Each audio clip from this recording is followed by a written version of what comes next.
কুকের মতো চেহারা বানাও। ডাইরেক্ট টাকা চাওয়া যাবে না, আগে কিছু বলতে হয়। একটু খেয়াল করেন, আপনি জীবনে যাদেরকে দান করেছেন, ভিক্ষা দিয়েছেন, কেন দিয়েছেন? আমি আপনাকে বলছি, আপনারা শুধু মিলাই দেখেন।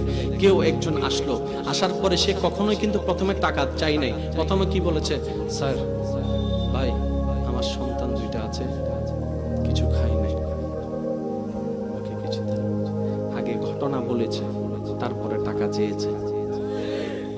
ওর বলাটা, ওর চেহারাটা আপনার মনে যতটুক আঘাত করেছে, ঠিক আপনার পকেট থেকে ততটুক বের হয়েছে।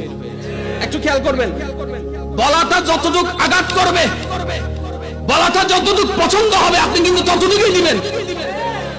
যে কান্না করে বলবে, দর ভাই কান্না করিস না, স্যার আপনার পকেটে তো টাকা নাই, কই আমার আজকে নাই, কালকে আসবে, তুই আগে নিজের পেটটা সামলা, নিজের বাচ্চারা খাওয়া। আল্লাহ চাই এটা। আল্লাহ পাক বলে আমার বান্দা আমার কাছে চাক। এখন আমরা চাই কিভাবে জানেন? চাওয়ার জন্য মাধ্যম হচ্ছে আমাদের দরখাস্ত হচ্ছে দোয়া, ঠিক আছে না? এখন আমরা আল্লাহর কাছে চাইতেছি কেমনে দেখেন, আল্লাহুম্মা আমিন।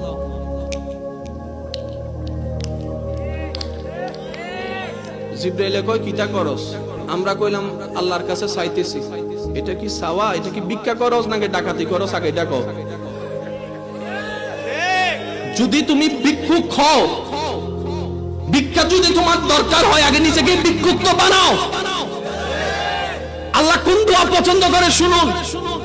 রব্বে কারীম, আমার মতো পাপীকে যে আজকে তুমি হাত তোলার তৌফিক দিয়েছো, এটাও তোমার দয়া। আমার মতো জালিম, আমার মতো পাপী হয়তো আমার জানা মতে এই দুনিয়ায় নাই, কিন্তু এখনো তোমার দয়া আছে বলে আমার নিঃশ্বাস চলছে, আমার খাবার দাবার চলছে, আমার শক্তি চলছে। মওলা, তোমার দয়া, তোমার দয়া, তোমার দয়া, তোমার দয়া। কার প্রশংসা করলেন? নিজেকে কি বানালেন? নিজেকে কি বানালেন? সেজন্য তো বলা হয় ছোটর জায়গা যেখানে সেখানে বড়র জায়গা কোথাও। সেজন্যই বলা হয় অহংকার পতনের মূল।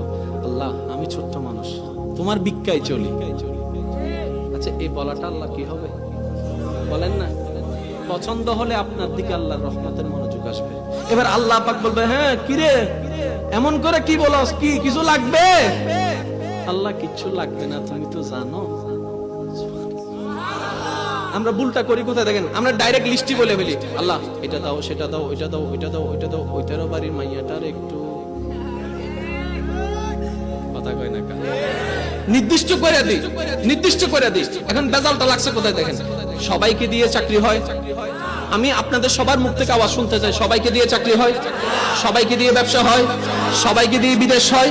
এখন আল্লাহ আপনার তকদিরে লিখে রেখেছেন ব্যবসায় আপনার উন্নতি হবে, কিন্তু আপনি মনের মধ্যে বসায় রাখছেন আমি চাকরি করব। এখন দোয়া করেন, আল্লাহ চাকরি দাও, চাকরি দাও, চাকরি দাও, চাকরি দাও। আল্লাহ কয় তোর লাইন রাখছে আমি ব্যবসায়, তুই চাকরির দিকে দৌড়াস কা। এখন বেজালটা কে লাগাইছে? আমরা বেজালটা কে লাগাইছে?